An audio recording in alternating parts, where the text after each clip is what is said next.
Everyone. We're so glad that you're here with us at our first annual Central Region Taxi Retreat, virtual. Hopefully that won't be an annual thing for the virtual, just an annual for the retreat.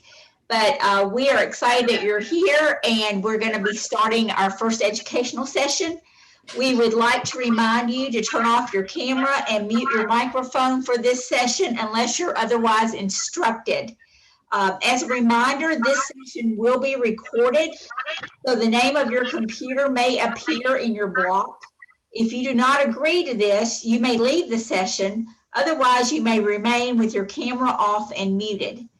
If anyone has a question, please put it in the chat box at the bottom of the screen, and we will try to answer these. We really appreciate you joining us, and I'm going to turn it over now to Emily Gordon, who is going to teach our session today and talk to us about women's suffrage. Thank you, Emily. It's all yours. I'm waiting on Terry. Someone let me share my screen. Oh, yes, just a second.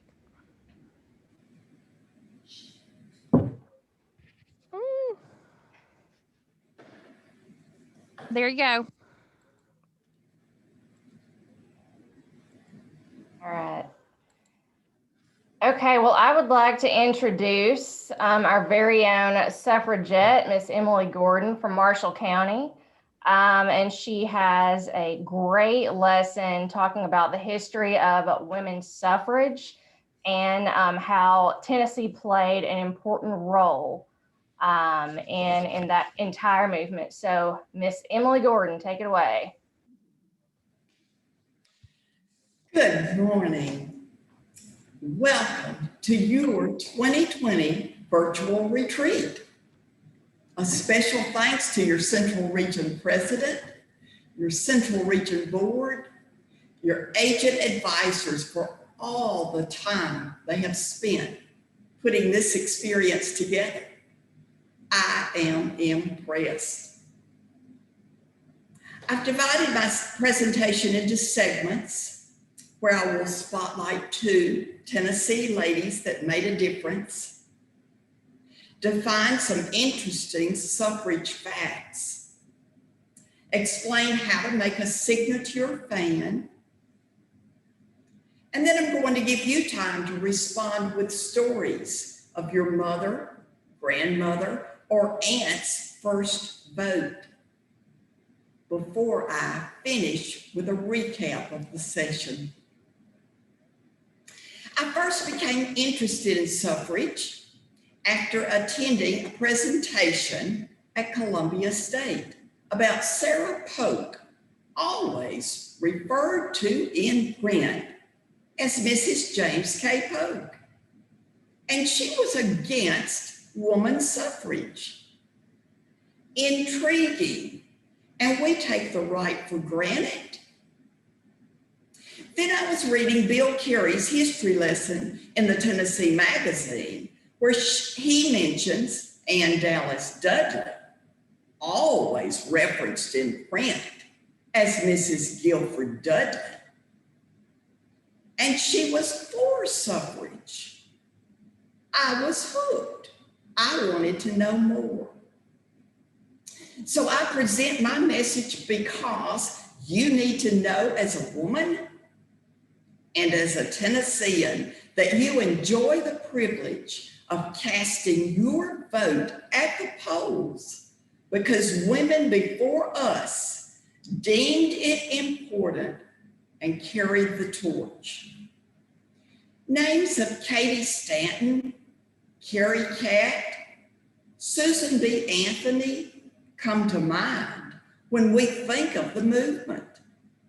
But I choose to dwell closer to home and spotlight 2 Tennessee women that really made the difference. Interesting enough, from different platforms. Let's picture Ann Dallas Dudley.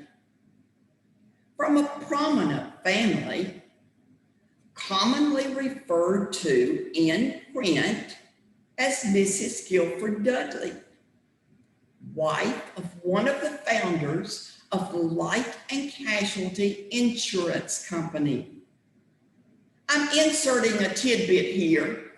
LNC was owner and founder of WSM Clear Channel 650.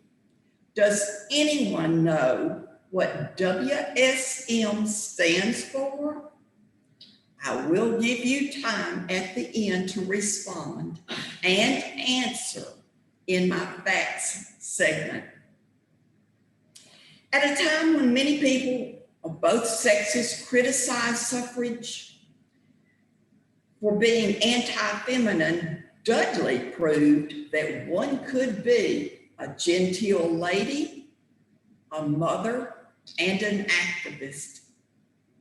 In 1911, she co-founded a suffrage organization in Nashville that was associated with the nation's largest voting rights organization, Carrie Catt's National American Women's Suffrage Association. In May 1914, after Dudley led the first suffrage parade in the South, she spoke at Centennial Park in Nashville, becoming the first woman in Tennessee to make an open air speech. Now picture Sue Shelton White, born in Henderson, a small community in West Tennessee, orphaned when she was 14, attended West Tennessee Business College, and became Tennessee's first female court reporter. She was at first active in the National Suffrage Association. However, in 1918, she joined Alice Paul's more radical National Women's Party. She became the editor of the party's newsletter, The Suffragist. Small in stature, she became known as Miss Sue and became very famous as a militant in the cause. The Chattanooga News reported in 1920 that an Amazon she isn't, but her fragile strength is evident. Her frail fingers will never lift anything heavier than a ballot to obtain her rights. In February 1919, Miss Sue lifted a 3-foot paper effigy of President Woodrow Wilson over a bonfire that she and other members of the National Women's Party had lit in front of the White House. White was arrested, dragged across an icy sidewalk, and thrown in jail for 5 days, where she and her colleagues went on a hunger strike.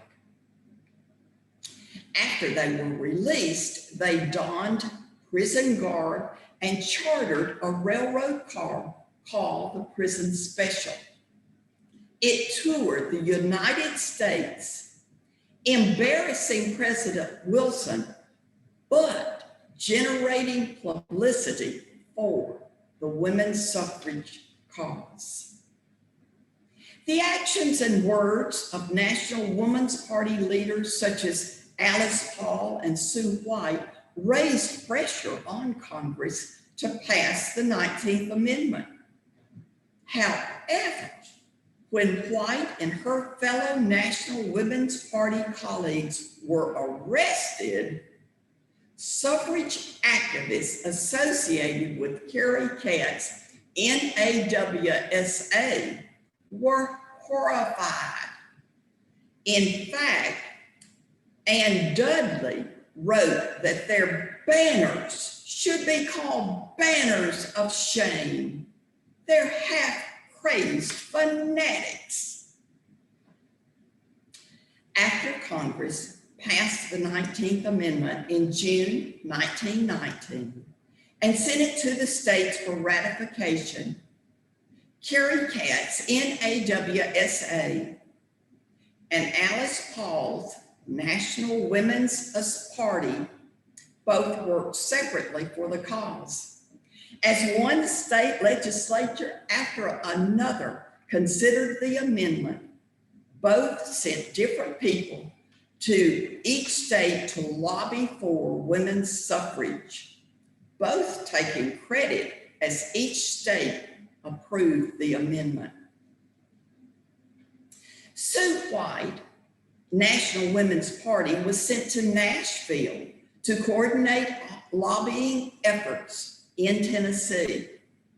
She opened an office on 6th Avenue and organized an effort to send ladies across the state to speak to Tennessee legislators.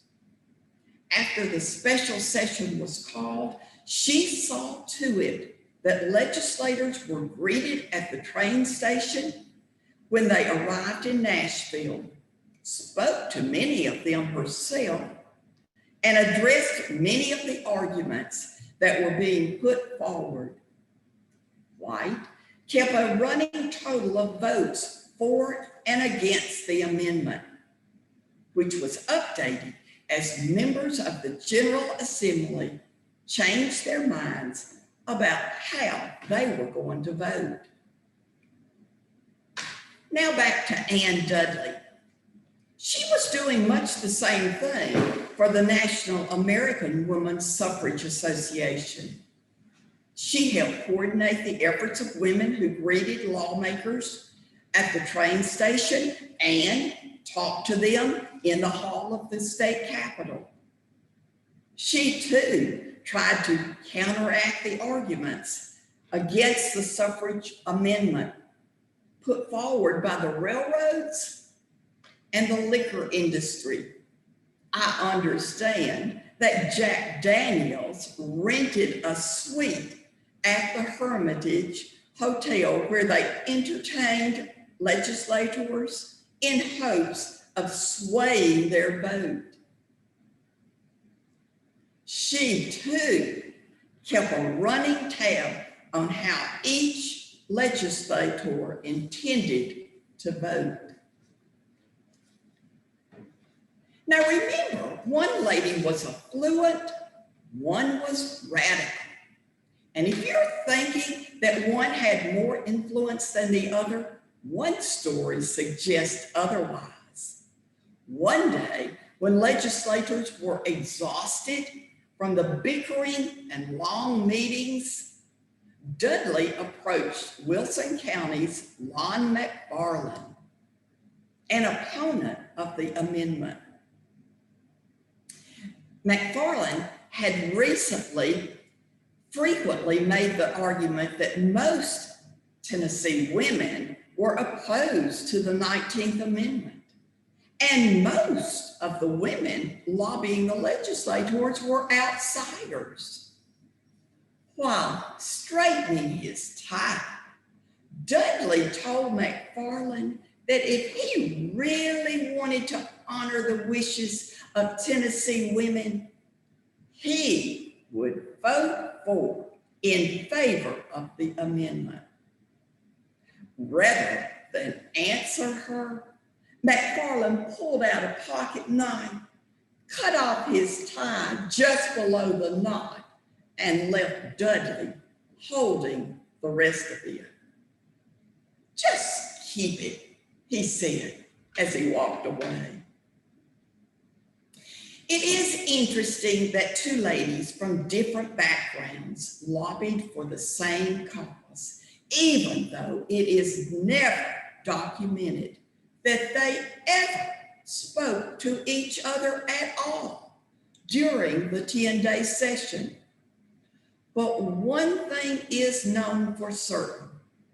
Both Dudley and White knew that things did not look good on the morning of August the 18th, 1920. By the time the Senate had approved the amendment, the measure appeared to be 2 or 3 votes short of the 50 needed to pass the House. House Speaker Seth Walker, an opponent of the amendment, was so certain that it did not have the votes for passage that he called for a final vote, confident it was about to fail. It was then, during the long roll call vote, that two House members who were expected to vote yes voted no. Excuse me, let me back up. Members who were expected to vote no voted yes. One was Banks Turner of Gibson County, who had apparently been talked into voting yes by Governor Roberts. The more famous vote was from Harry Byrne, 24, youngest member of the House. From McMinn County, he voted aye, promptly removing his red rose from his lapel, placing it on his desk. He later said that his mother, Phoebe, had persuaded him to vote yes in a letter he had received that day. Quoting her letter, she said, "Hooray, and vote for suffrage. Don't keep them in doubt. Help Miss Cat put the rat in ratification." He told a reporter afterwards that every good son should please his mother, and his mother was for woman suffrage. The votes made the difference as the measure passed by a vote of 50 to 47. A few weeks later, the 19th Amendment was officially added to the United States Constitution. Many women deserve credit for getting the Tennessee General Assembly to vote yes on the suffrage amendment in August 1920. Some of them, like Ann Dudley, Sue White, Lizzie French, Frankie Pierce, have been immortalized in a statue in Centennial Park. But most have not. Let's remember all the workers as courageous ladies. Let's boldly exercise our right to vote.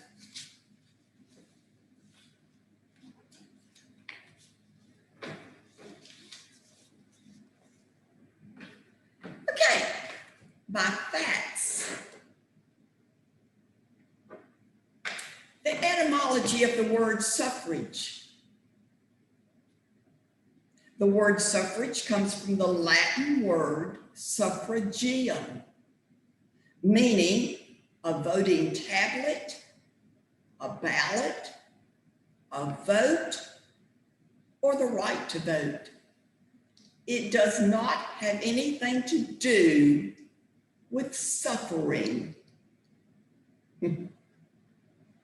Women had few rights in the early 1900s. A woman could not attend college, own property, keep wages if she worked.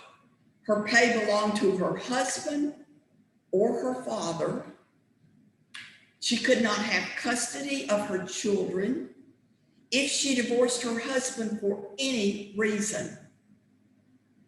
Not owning property after the death of her husband and not getting to keep her children after divorce were foremost in their list of concerns pushing for suffrage.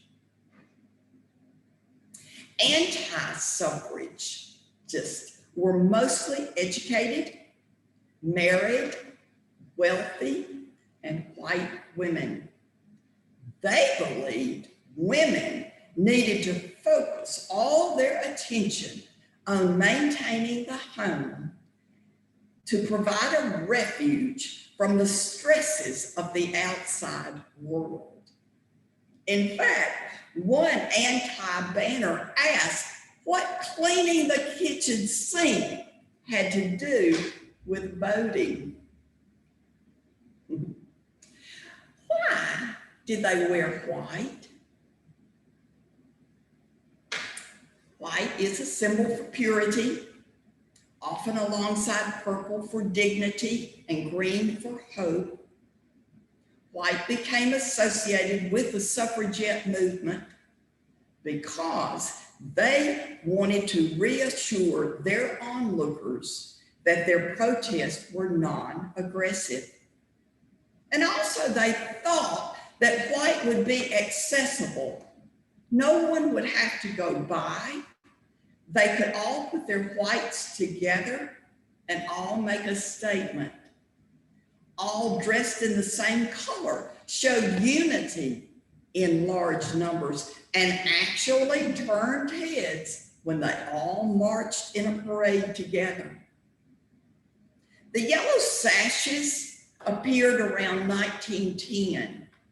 The color of the silk was as meaningful as the Votes for Women slogan printed on it, taken from the Kansas suffragist who had adopted the state symbol as the sunflower for a campaign in 1867. Yellow became the symbolic color of the national women's suffrage movement. The 2020 COVID-19 pandemic was not the first in America. The 1918 pandemic was a worldwide Spanish flu pandemic that lasted 2 years. It infected 500 million worldwide, 50 million deaths worldwide, 675,000 deaths occurring in the United States. The worst of which happened at the height of the suffrage movement during the fall of 1918, when they were forced to wear masks, prohibited from gathering in large numbers. Quoting a suffragette, everything conspires against woman suffrage.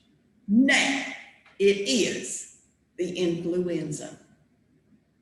So whereas 2020 was supposed to include statewide, even nationwide celebrations of the ratification anniversary, we too were shut down. Interesting. Why 36? Because Congress had passed the suffrage bill in 1919. Now it needed ratification of 3/4 of the states. There being 48 states at the time, 35 had already ratified the bill. Tennessee was one of the last of the states to be in line to call a session of the House to pass the amendment. We stepped up when Governor Roberts called the legislature in session August 1920, making Tennessee the perfect 36. If you have an answer here, you're going to chat with me. I want to know who knows or remembers what WSM stands for. We shield millions. And that was? Sarah Martin. Way to go. Yes, we shield millions, life and casualty, WSM, Clear Channel. Next, I have some available literature for you to check into. Please look into your library. 4, Tennessee, The Perfect 36, an absolutely excellent book. So much information. The movie, The Suffragette. It chronicles the suffrage movement in England, but that influenced our focus here in America. It is what propelled us, got us on board. And also a new book, Tennessee statesman Harry T. Byrne, by his great-grandnephew, Tyler L. Boyd. You will enjoy all 3. If you're interested, be sure you check them out. I found them all 3 at our library. If I were in person with you, we would make and pass around a signature fan. And what I did was cut 1/4 of a piece of cardstock, put my lettering on. To make my rose, I cut the stalks of celery, dipped the core into yellow acrylic paint, and made a yellow rose. I also rounded my corners because I think it looks nice. And then on the back, there is room for you or for everyone in the group you're talking to sign their names. A nice way to have a souvenir of the day, and everybody present be able to sign their names. Could even come to the front and sign around. I love the size of it. I use it for a bookmark. I also stick it in my Bible. Perfect size. If you want to know more, I hope you can tell from the pictures and my description how I made.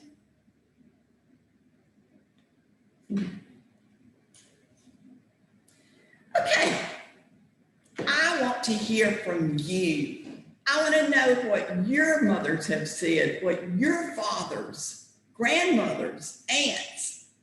You will make yourself known. You're going to be on the open mic and tell us anything you know about the first time they ever voted, who they voted for, who influenced their votes. Anybody have a story for me?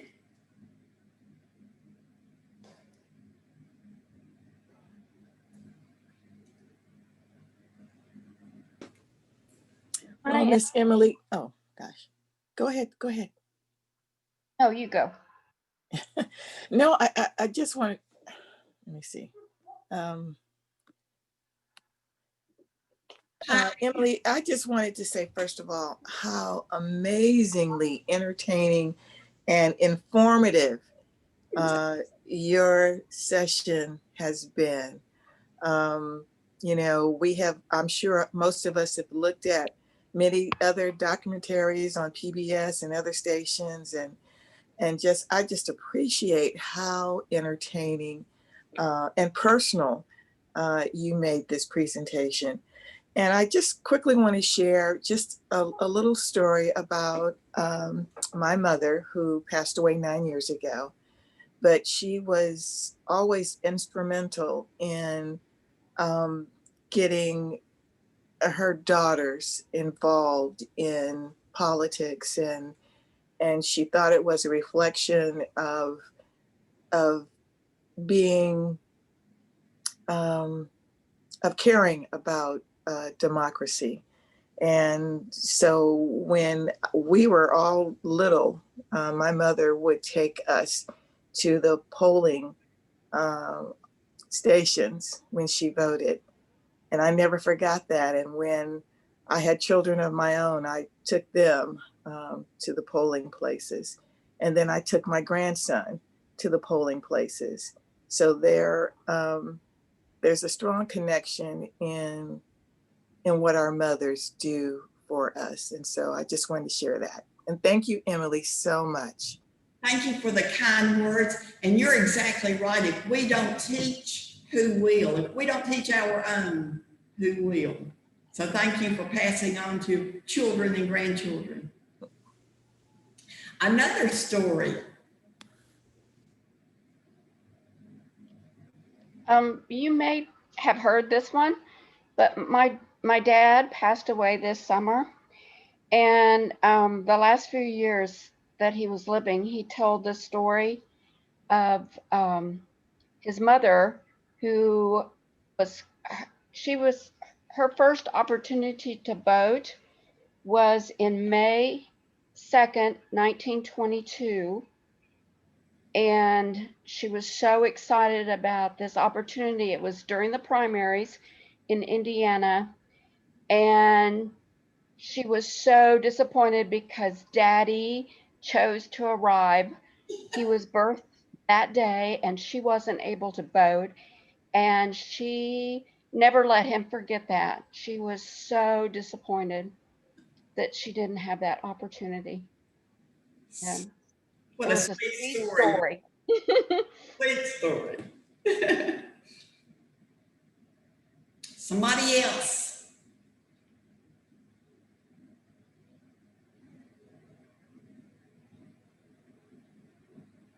Anybody? How many of you wish you could go back and ask Mom, Granny about the experience?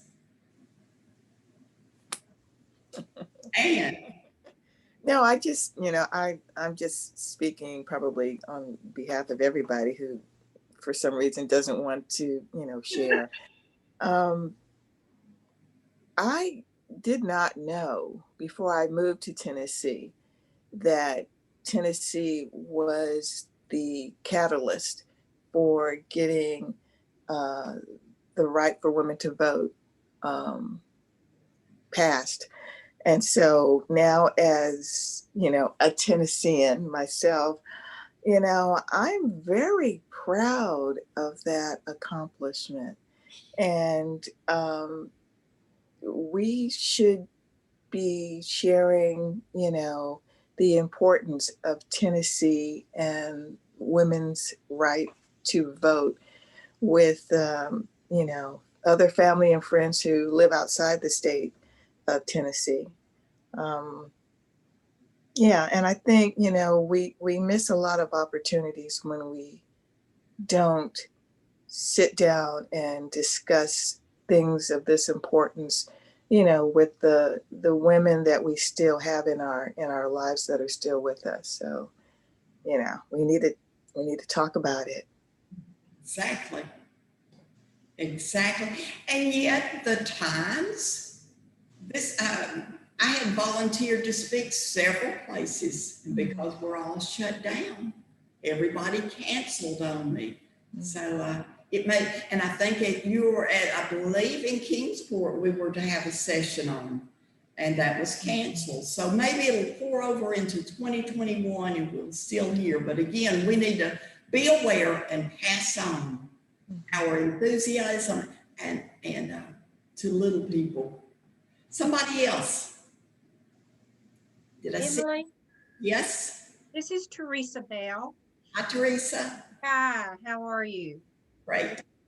I just wanted to share that in my growing up years with my parents, I never remember them voting, never.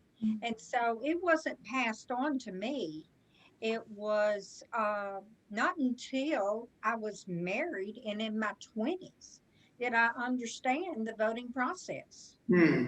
And, of course, we learned about it in school, but my parents never, what I don't even know if they voted, you know. So yesterday we had lunch with our children and grandchildren, and we were talking about the presidential race. It's not e-race, but race. And I asked the kids, they're 9 and 13. And I asked them, I said, do you know about the voting process? And they said, yes. And so we were talking with my husband's son, and he said, oh, we took them with us so that they can understand the steps that you go through. So, it needs to be passed on through the generations, like we do in FCE, we do the sewing and the quilting, all that. This is something that needs to be passed on also. Exactly right. Almost in my day, it was a secret ballot, and they stuck to that. My parents did the same thing. It wasn't shared. Mm-mm, That may have been the times. could have been. Thank you. Anybody else? How exciting. There's a historical marker at Centennial Park commemorating the rallies they had annually until the amendment was ratified. And it is along 28th Avenue North near the Arts Center. Tennessee Historical Society erected that. So it'd be worth taking a look at if you're down at Centennial Park in Nashville. Might be a day trip. Yes, absolutely. Was that the statue on the PowerPoint? We showed one of the four ladies. Yes, it was shown. Mhm. Also, there is one in Knoxville with Harry Burns sitting on a bench holding a letter, and Phoebe, his mother, standing behind him. Has anyone seen it in Knoxville? No.